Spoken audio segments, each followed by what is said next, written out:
Hey, what's up guys? Welcome to Skipper Surf Review. I'm here again with Chris at Pilgrim Surf Supply, and we're gonna talk about boards. Some new addition, new shaping bay. Yep, we have a new shaping bay. What's going on with that? I've been seeing pictures about it. It's pretty much done. We're still like dialing in a few things, so but it's we could shape in it tomorrow if we wanted to, but getting a few extra little details dialed in. But we have a couple of people coming out in June, and then Tristan from Fantastic Acid is coming in July. So yeah, it's exciting. Hopefully we'll have a steady stream of shapers from all over the world coming and using it like a residency, like an artist residency or a writer's residency. Wow, that's pretty sick. So instead of shipping boards to Pilgrim from Australia, from all over the world, they will come and shape the boards up here. Exactly. Yeah, we ship the shaper, not the boards. Yeah, and the idea too is that there's like a little bit more of a cultural kind of exchange when that happens. Mm-hmm. So we'll have people come and hang out in the shop and have nights where we talk about design, have like little lectures or little symposiums where they can talk about like how they've evolved as a shaper, what their design philosophy is, all that kind of stuff that we typically, living on this coast, we don't get that much contact with board builders. Of course, there's great board builders in our area here in New York and New Jersey, but some of these guys are students of some of the forefathers of surfboard making. So to get them here and to have their influence on our community and have people give people the opportunity to have like a one-on-one physical interaction with people. It's a unique thing, I think, and we've been wanting to do this for a long time. And the nice thing is like a lot of these shapers want to come to New York naturally. It's just a nice place for them to visit because it's so different usually from where they are from, like Australia, West Coast of the United States, Europe. So yeah, we hope that like everyone will gain something out of it, and there'll be a true interchange of ideas and influence. So they're going to be a kind of workshop situation that people could experience themselves, or you'll host some meetings at Pilgrim and talk to the shaper directly? Yeah, we haven't really sussed out all of those details. We'll definitely have like events here where it'll be more of like lecture style, like them like showing boards, talking about board design, and then having like one-on-one interaction in a casual kind of way with people, with customers. Especially like in the case of like Tristan, who's we filled his 20 board custom shaping queue in a day, which is crazy. So he's really in demand, and he's a beautiful craftsman and actually a very, very good person, really generous human being.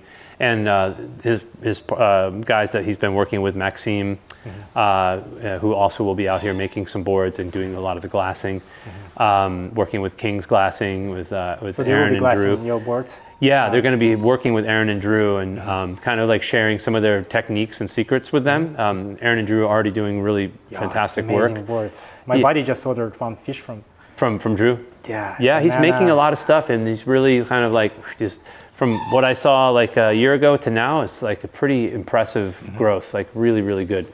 And also these guys are egoless, they're really sweet, they're eager to learn. They're sharing. Super creative. Yep. I mean, wonderful guys. We're lucky to have them in our world now. So yeah, there's like those. Hopefully, we'll be able to support and feed them more work through this, and we'll see where it goes. I'm trying to treat it like a break-even business. I'm not really worried about making money. It's really more about like establishing it and getting it off the ground and finding ways for people to, enjoy it and like interface with it and get inspired by it and learn from it, all the above. Eventually, maybe it would be cool to do workshops where like shaper can do like a shaping workshop with a couple of people. Right now it's just like not set up really for to have too many people down there. Shaping rooms are small, they're not big spaces. So we're kind of figuring out what we can accommodate. But I think it's going to be something that we do in the future. So we'll keep everyone posted. But awesome. Thank you. Thank you for providing some details about this. I know a lot of people really want to know what's going on behind the scenes. It's just across the street here. That's what's cool too. It's like literally like across the street. So it's a unique situation to have a shaping room in this part of New York. That's great. Yeah. Wow. Today we have a great event. We have a board exchange, and I'm so stoked that I purchased one. And you only got one? Yeah, I didn't get approved for the second one. It was so tempting. I texted my wife, and she just one board at the time. You're lucky you have her. You'd be a mess. You'd be like living in a cardboard box if you with a lot of surfboards. Yes, exactly. Your wife wasn't helping you. Keep your habit, your addiction to a normal level. Normal level, yeah. Stay sane. Yes, very important. What we have here in the rack now, I see there some beautiful shiny boards. New boards, yeah. We have this is a time of year when we start getting a lot of surfboards in. This is we just got a shipment of two neighbors in San Diego, Bob Mitsven and Michael Miller, who both have shaping bays right next to Skip Fry. So both of them have had a lot of contact with Skip and are close with Skip. Bob and Rick Clow, who Rick makes all these beautiful hand foil fins in the tradition style of Larry Gephardt. So they have a really beautiful kind of, I don't know, nest of shapers in that. I think Stu Kenson is there too, I think. But it's a very unique situation where like Michael used to do a lot of glassing and glassed a lot of Skip's boards. So when you glass a surfboard, you're touching and feeling and really observing on a physical level for hours and hours at a time. The thing that you're glassing. So Michael's talent as a glasser is like really helped his hand in shaping. So if you can imagine all the boards that he's like glassed of Skip's, he's been able to study them and bring that into his own shaping repertoire. And they're very, very Skip inspired, Skip influenced with his hand and slight kind of changes, but they're beautiful. So we got in some summer, what I think are really good boards for summer, especially for people who are either like shortboard surfers, high performance surfers. People aspire to be that and want something that's going to work in smaller, like weaker surf, but don't want a longboard. That's kind of like a lot of people I know are in that boat. I'm in that boat too. You're in that boat, right? So and you can grovel small waves. So a lot of friends who are like, okay, I'm 45, or I'm sick of groveling small waves. I just want a board that's going to get me in, and I can cruise and still go fast and feel that feeling of speed, and then do a cut back and carry speed through it on a waist high wave. So that's kind of what these are. Even though these are the drifter model. And these two here are called nozzles, and I'll tell you what the difference is in a second. But even though these are more volume, longer rail line, easier to catch waves, but they still can be surfed in juicy waves. Like this is the drifter has got a single into a double concave, which is categorized as like a fish Simmons bottom. Is this 6'7" or something? This is 6'9". 6'9". Yeah. So the Fish Simmons has like a single concave that starts like at the entry rocker here, and then goes into a double, like maybe about like 10, 12 inches up from the leading edge of the fin, and then gets more pronounced and deeper through the fins and out through the back of the board off the tail. So it's got it's a hydrodynamic planing hull basically. A lot of lift, I would say. A lot of lift, so very fast. As soon as you're to your feet, that's engaged. Now look at this glass on. Yeah, the glass on marine plywood fins. Yeah, they're very. It's a classic San Diego kind of thing that happened with Steve Liss and Larry Gephardt back in the day. The good thing about the glass on and especially the marine plywood is that people don't think about this, but the plywood is neutrally buoyant, right? So fiberglass fin sinks and is heavy. So wood is obviously buoyant. So when you're paddling, like you're you have a lot less drag and a lot less weight in the tail. I didn't know that. Yeah, it's pretty cool, right? Yeah. I mean, most fins are like solid fiberglass, and you drop it in the water, they sink to the bottom. These float.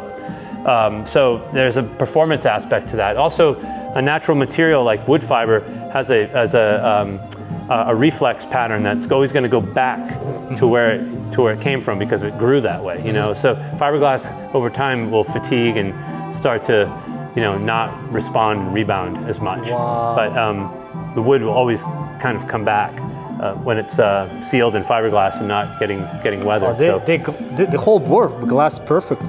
I mean, I don't know, like if I actually wanted to take it out, walk away. You got to get over that, you know. I gotta go to some uncrowded spot to surf it. Yeah, well, you know, I'm always like, I'm a fan of like the craftsmanship and all this and taking care of my stuff, but I don't compromise like having a good time and surfing my equipment, and dinging is a part of surfing, you know. Yeah, exactly. So yeah. you can't get hung up on it.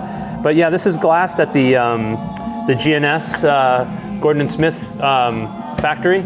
They have a fantastic crew of glassers right now and polishers. Michael used to do his own glassing for years, but his shaping is kind of taken over. He's just in demand. So they're doing some of the best work in San Diego right now. They're really doing a fantastic job. And it's all hand shaped. Hand shaped. 100%. Yep.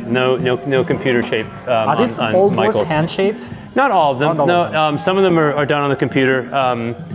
I don't have a hang up about that. It's a tool, you know. It's a part of part of the process now for a lot of people. Because they still have to hand shape the rest of it. The machine does it only the blank and shapes cuts off some stuff and then it roughs it out. Yep, and it'll put a rail band on the board. It'll do the bottom contours, but it's still rough. You still have to go in and hand finish it.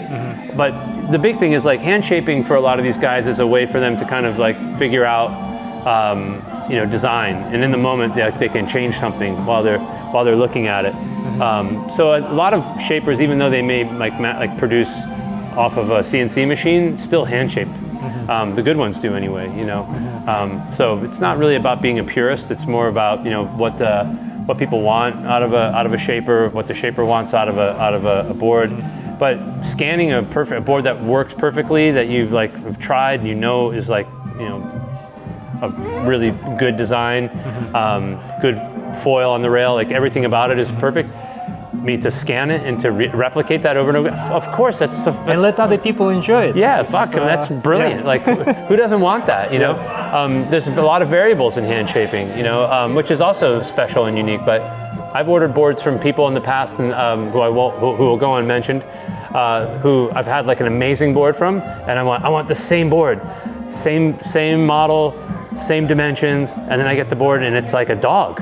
And it might be like the blank, could be maybe the glassing, but it could be like the hand shape is a little different, not a little off. So, you know, it's there's a lot of variables. Yeah, having that consistency with the CNC machine and having the same kind of dimensions helps to enjoy the get same rid of board some if of the you want variables. to have the same one. Totally. Yeah. So yeah, it's just a tool.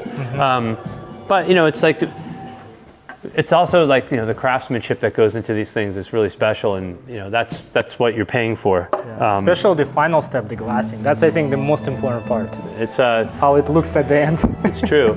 Yeah. So that's the drifter. These three are drifters: a 6.9, 7.1, 7.7. 7.7. And then this model here is called the nozzle. The drifters are like 22. Like this one's 22 inches wide. Whoa. The nozzles are 23. They're really like they're wide. Long fish. What's that? Long fish. Long fish. Yep. The other big difference, the big differences are this is a flatter rocker. Nozzle's flatter rocker. The drifter has a little bit more rocker. The nozzle has a big single concave all the way through the fin cluster. The drifter has a single into a double. Fish Simmons bottom. Nozzle has a single foil twin that's a little shallow and the wider base. The drifters have a much taller high aspect ratio double foil twin fin. So meant for like controlling speed and generating speed. This thing is just a speed machine. Speed machine. Gliding, Like, this is straight like- up. Like that's like the guy who doesn't want the longboard but wants to go 1,000,000 miles an hour. You know. How big is this one? This is an 8.1. 8.1? Yeah, this is a really killer size. Like, Honestly, you don't need the longboard. I think if you get this one, you're all set for Yeah. 1,000 waves. that's an 8.8. That one is 8.8? Yeah. Wow. But these are a lot of people like we just got these and people have been calling and emailing about it. So I think after this weekend it'll probably they'll evaporate. But beautiful board. It has a wedge So beautiful. stringer. It's a wedge cedar stringer that goes from like a 1/2 inch to like a 1/16 or maybe like an 1/8 back there. Oh, it changes. Yeah. Right? It's very wide here and then narrows down. Thin. Yeah. Tail. Whoa. So it gives the board a little bit more flex in the tail. Maybe it's not noticeable to most people. Very nuanced. And then stronger up in the nose where, you know, it gets a lot more fatigue, you know, surfing, lip hitting it, whatever. It's just stronger up there. But Anyone else does it? Because I never seen this type of stringer. Yeah, a lot of people. It's kind of it's a thing. In San Diego, it's very common to see wedge stringers on fish. All the Bob Mitsvens we just got too, which I'll show you, have them. I order them that way.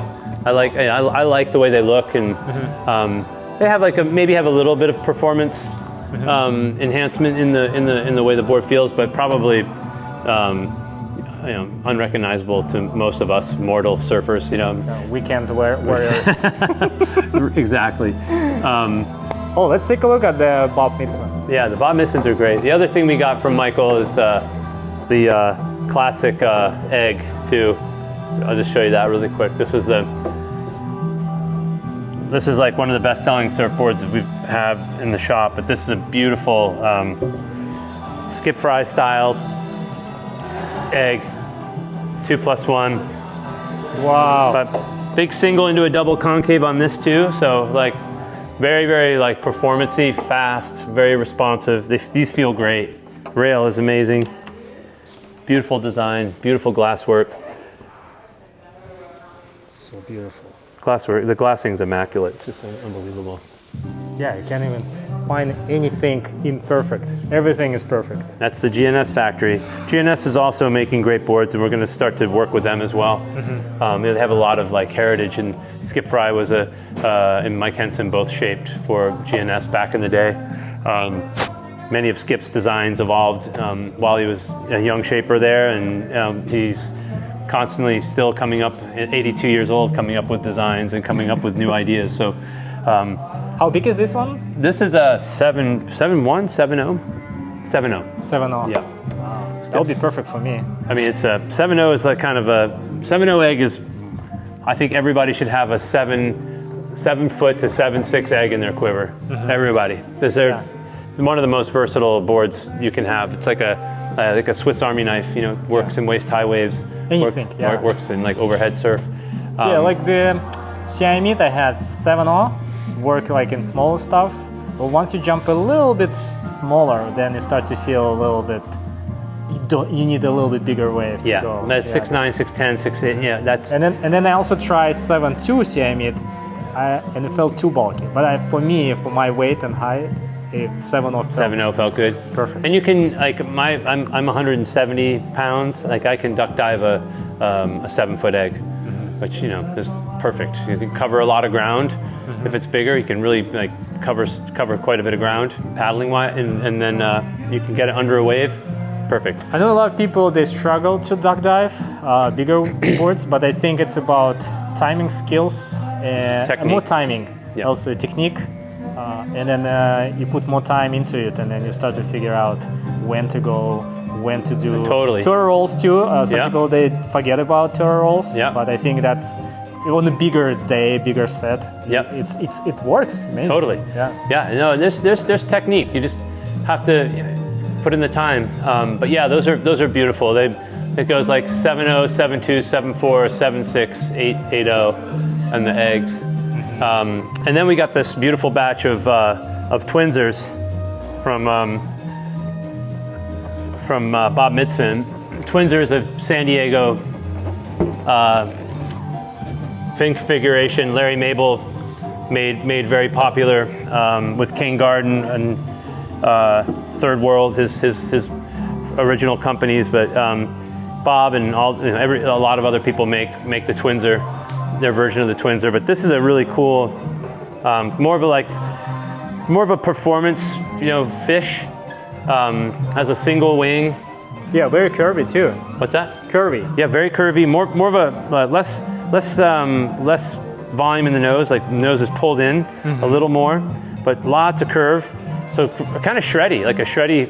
This is a 5/8, and this has like a really nice kind of single concave that's like very subtle, and maybe a little bit of V. So it's just gonna work really well for our waves. It's gonna release really easily on the turns, but extremely drivey. And that's the idea with the Twinser setup, is that you get all this drive because you have all this surface area down on the board at the base of the fin. But then when this breaks, you have space in between the trailing fin and the leading fin. It's just going to pivot better and turn better in like the tighter parts of the wave, like just going to release better. And hold too, like because it's not going to skip sometimes. Exactly, you got all the twin. You can sometimes not have a lot of confidence to that turn. Sometimes twins will spin out, yeah, but like when you have all that surface area at the base, it helps give you that traction.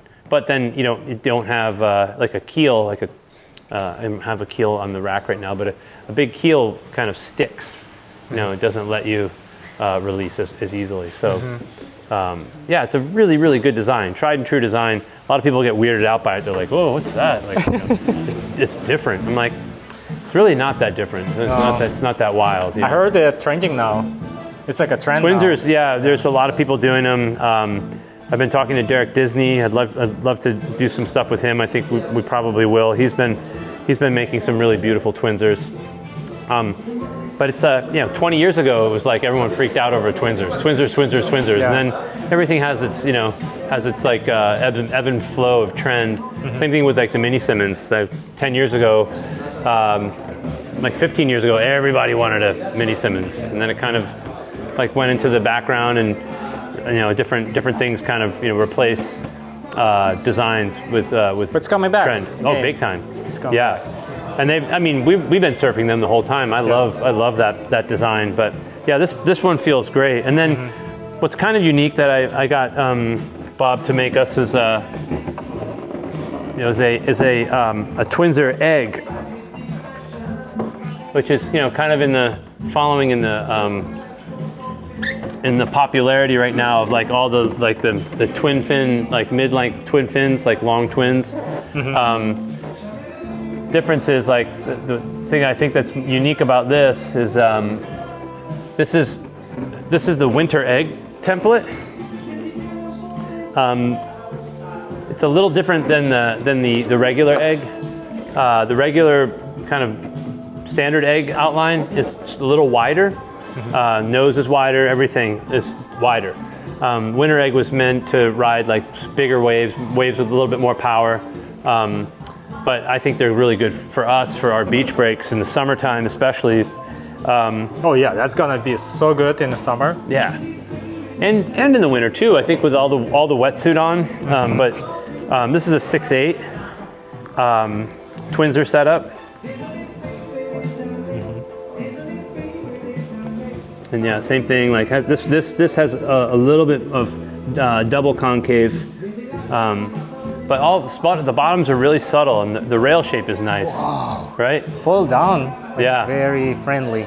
Yep. And nice grab. You can do duck dives. Exactly. It's just tucked under. It's not the San Diego rail. Like if you feel the rail on the Michael Miller, that's that San Diego Skippy rail. It's like 50-50, and it kind of comes to that little pinch point. This is more like a golf ball. Yeah. It feels like really, I can dig the rail more. Yeah. Yep. I mean, this rail is going to stick a little more and sink a little more because it's more foiled. This is going to release better. So that rail-to-rail surfing, like rise and fall. That's what it's going to do. That looks so nice. Yeah, it's a pretty dope board. I'm psyched on these, and we got like a 6.6, 6.9, and 7.1 version of this. They just came in? Yeah, we just got these yesterday. Yeah, wow. And same. This one has a wedge stringer too. See how it's a really subtle, but really clean board. Just glassed. Super clean. Yeah. Glassed, you know, with integrity. It's not like it's not super light, but it's not heavy either. It's like it's made well. I think it's going to be a really fun board. What's the price for this one? Just these are the eggs are like $13.50, I think. $13.50. Yeah, with the comes with the Twinser fin. Yeah. Oh, just Twinser or the? It comes just with the Twinser fin. Just the Twinser. Yeah, these are extra. Yeah, all in, it's probably like 13, like 14 with everything.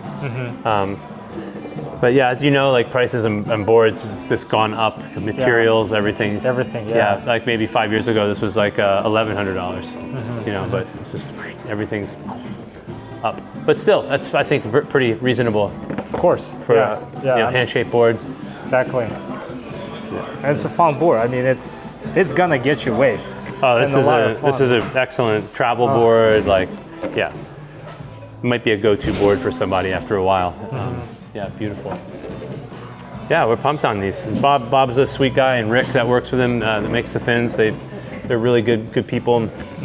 Bob is like one of these guys. He's like a blue collar shaper. He just puts his head down and works, and doesn't. You know, he's not a social media guy. You know, he's just very, very honest and hardworking shaper with a lot of integrity. It's cool. It's nice to have his stuff in the shop. Great quality, that's for sure. Yeah, beautiful craftsmanship, like amazing. Yeah, and that's the extent of what we've gotten in. We've got a lot more coming too. Just all sorts of stuff from Australia, more stuff from California. Any NPJs? Yeah, we've got a big order with Neil Purchase coming. A bunch of stuff, a lot of Doozers, Apex, Stingfish. Yeah. I don't think we got any Apex twins this time. I love those. We got more like boards that people have been asking a lot about. The Doozers are really popular, really cool design. So we have quite a few of those coming. Yeah, no, it's exciting times. This is the 5.7, this is 5.10, and I think this is a 6.0 Twinser. And then these are the other. And it seems like the Josh Kerr's board gone. Only one left. Yeah, this is the only one left. Yep. Remember last time when we filmed, I think we had some fishes. Everything is gone. Yeah, it's all gone. Yep. Yeah, I mean that's kind of what happens in our store. Like, you know, if we get boards late in the season, we'll like if we get them in September, they tend to like sit for a while because people stop buying boards because the winter, you know, is coming, and it's like they've already gotten their boards in the summer. But they all sell eventually. Yeah, I wish I could have one of everybody's board. Can't do that. Can't smoke your stash, you know, as they say. Can't smoke your supply. Share your secret. How many you have in total? Let me guess. I don't want to incriminate myself here. It's bad. I mean, including like vintage boards and stuff. I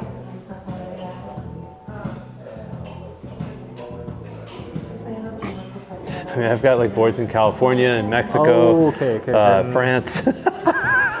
All right. I have a lot. Okay, a lot. Okay. We'll say I have a lot. Okay.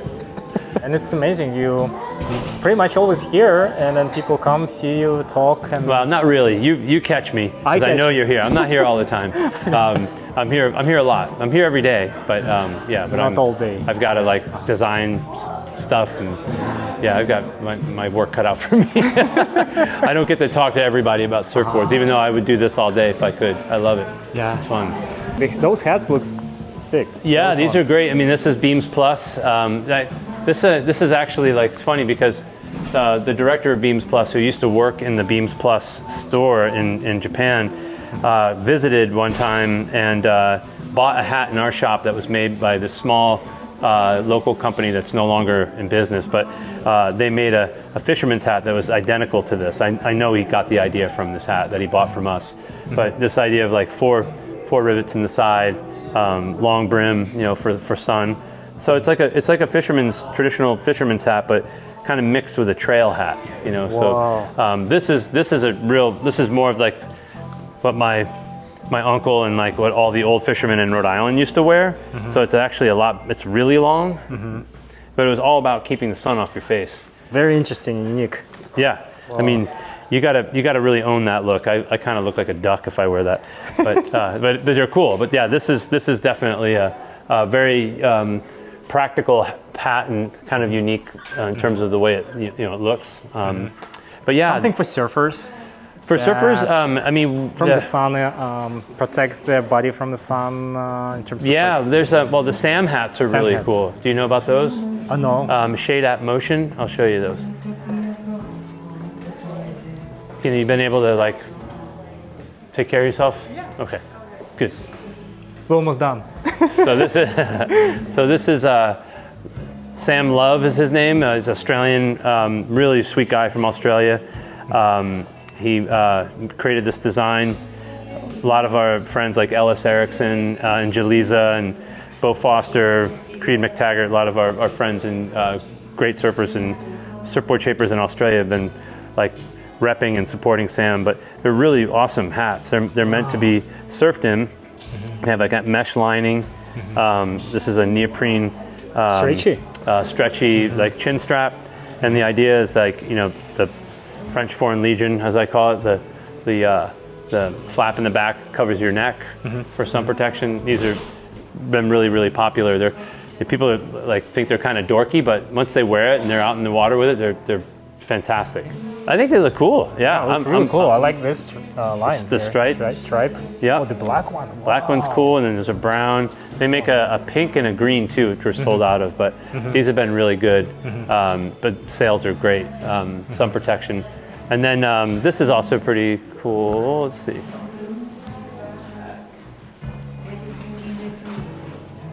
This is a Beams Plus hat again. Has this nice kind of like toggle on it with a elastic draw cord, so you can tighten it up on your head. You could surf with this on smaller days. Because you can miss it and then you don't want if it's small and you're not going to get blasted, but also this helps it stay on your head better. And it's like all ripstop nylon, so that's pretty practical. That's good, because some hats, like you take it out and then they lose the shape and they get weird. Yeah, like floppy. Yeah. Yep. Yeah. The Sam's hats don't do that either. They're like solid. Pretty solid, right? Yeah. Then we have a lot of great new women's swim. This brand from Italy called Lido. We have, of course, like Cassia, Mater's wetsuits. Oh, these flip-flops look sick. Yeah, these are Beatrice Venezuela. She's an amazing designer, and yeah, those are beautiful. I don't think I would want to see you wearing them, but they're cool. Maybe my wife. These are. Will be interested. I've been living in these. People are like trip out on them. This is this great guy. His name is Kevin from Malibu. They're called Malibu Sandals. But this is like a crepe, like rubber, like natural rubber crepe sole. They're really comfortable. They're kind of like a almost like a Birkenstock and a Clark met and made this shoe. But these have been really popular, super nice for summer and cruising, kicking around. I don't like having my toes exposed at all. I'm just like, I'm too old for that. And so like, walking around the city, you can't have open toes and take the subway in New York. That's like a big no-no. Definitely not subway. But these are, clog, kind of like slides. So you wear them yourself? Yeah, I love them. I've been wearing that pair. It's like the first day in a long time because it's pouring out. I didn't wear them, but yeah, they're killer. Some bags? Bags, yeah. We've got we have like this is like a bag we make in a factory in Seattle. It's a company that makes a lot of the roll top bags for like whitewater rafting. This is like a tote bag that you can. It holds water. So the idea was a tote bag that you could throw wetsuits and gear into, and it's just like easy to carry if you have to take the subway. But also on a day like today where it's just pouring rain and you're out shopping, or if you have like a nicer bag, you can just throw the nicer bag in this and it keeps it dry. Can you carry it as a backpack or just it's got the double handle, so you have like the short handle if you're wanting to carry it by your side, it won't drag on the ground, and then the longer handle is designed to that go over your shoulder, but you can backpack it if you want to. It's not like super comfy to do that, but it works. Oh, you can make it. Yeah. Interesting look. Yeah, but I feel like a that might work. I feel like I'm on my European vacation, going to hostel, you know, right out of sophomore year of undergraduate school. But yeah, these are really practical, and they stand up. Travel, like I've checked them on, you know, lots of flights, and they're really durable. Durable, right? And then this is like a bunch of stuff from Blue Lug, which are like our friends in Japan that have like I think the world's greatest bike shop. And these are like made in Japan. Yeah, these are all made in Japan. No like way, really? Waterproof materials. It's like a little sacoche. You can shoulder bag, throw it over your shoulder for cycling or for, you know, just keeping small things in. This bag, I think we're down to one. We don't have any more of these, huh? That's crazy. This is a Blue Lug bag. This was originally designed to carry like one of those foldable Brompton bikes in. You fold the Brompton bike in, and you put it inside of this, and put it over your shoulder and walk around.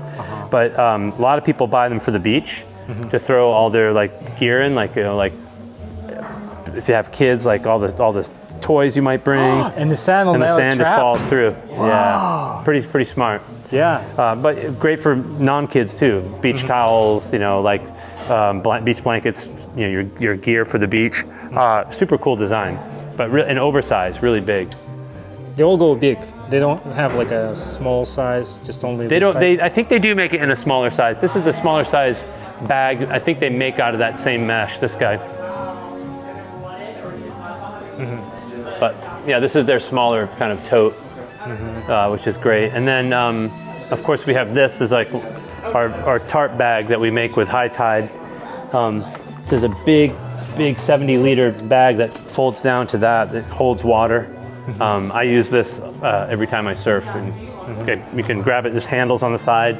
You can haul it around with you, but you can stand inside of it, take your wetsuit off. You don't have to ruin your wetsuit on the pavement or get it on the gross like sidewalk. Or if you're on the beach, you know, you don't get it sandy. But incredible. You can use it as a cooler. We fill them up with ice and put beers in there and stuff. They're super practical. People use it for gardening.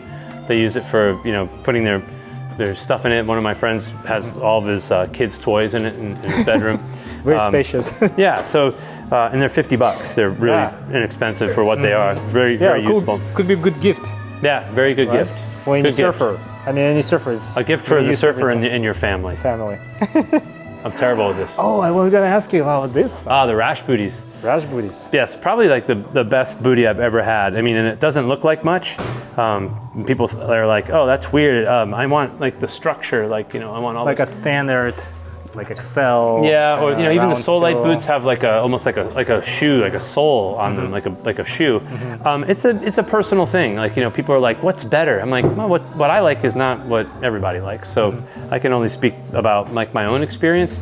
I personally I love these, and I just got a pair like 2 years ago, and I will never wear anything else because they're really warm. 5 mil, I wear the 5 mil all through the winter. I don't have to. 5, not 7. No, I don't need 7. It's Japanese kind of measurements too. So if you look at that, that's what they call 5 mil. And I'll show you what like that's a proper 5 mil. Yeah, and this is what. Not to pick on. I mean, we love XL, and you know we sell it really well, but. That's what XL calls 5 mil, and that's what Rash calls 5 mil. Whoa. What a difference. You can see it, it's very obvious. So this is really warm and really light, and also it sticks to your foot, and you feel like you can feel the board. You can really feel the board under your feet. You can kind of, you know, if you have that grip strength in your toes, you can you know, employ that. You can just kind of grip with your feet, which is like something that a lot of people miss when they surf with booties on. They feel like they're a little bit disconnected from the board. I don't feel any traction pads, so that's why I stopped actually doing traction pad. And I hate traction pads. I mean, when they came out, of course, everybody had them and I used them, but I don't like them. I hate hitting my knees on them. Yeah. So this would be nice for someone who likes traction pads and they can feel the traction pad. Exactly. In the 7 mil XL, I cannot feel anything. You can't. And then also, like the XL has the, this hard, rubber on the sole, which the plus about this is if you wear these walking from your car on concrete and to the beach, this will wear out eventually. So delicate you can't scuff your feet. You got to like lift your feet when you're walking. I have to think about that. Like, don't drag your feet. This one I can run. No, it's crazy. I like running to the beach. But like, you can really feel the board, And I like that about like longboarding, or like if I'm riding a bigger board and I'm going to cross step. I hate wearing these boots and cross stepping. It just feels gross. I catch my feet. Try this one. Do you know there's a brand Axe? Yeah, of course. Yeah, Axe is great. Similar, I assume. Yeah, Axe. I mean, this is a design that's been around in Japan for a really long time. It's not really new there, but for us, it's kind of like whoa, And Axe makes great stuff too. Rash is the oldest wetsuit company in Japan, a very small and niche group. They're wonderful people. The people at Axe are great too. It's my preference is Rash. I just think their quality is a little better, and the price is the same. About how much is this? These are like 120. Oh yeah, it's pretty not much crazy. similar price. Yeah, 120, something like that. They're not crazy. And I'll order a couple for the winter when they. Yeah, we'll get a big batch in, and their gloves. But they sold really well. I think that's our last pair. Medium large is like a size 8 or something. Now I'm tempted to try it. Yeah, I saw one of my friend in the Axe, and she ordered like a lot, and she's like, "Oh, this is like the best thing ever." They're the best. And the trick is like when you go to put them on, like you bring your hot water with you in a jug, fill the boot up with hot water, and then put your foot on, and it just goes right on. Whoa. Easy. Yeah. Amazing. Yeah, they're great. I love those. But it's all preference. Just like what people. What's the best surfboard? I don't know how to answer that question. There's too many good ones. Great. Yeah.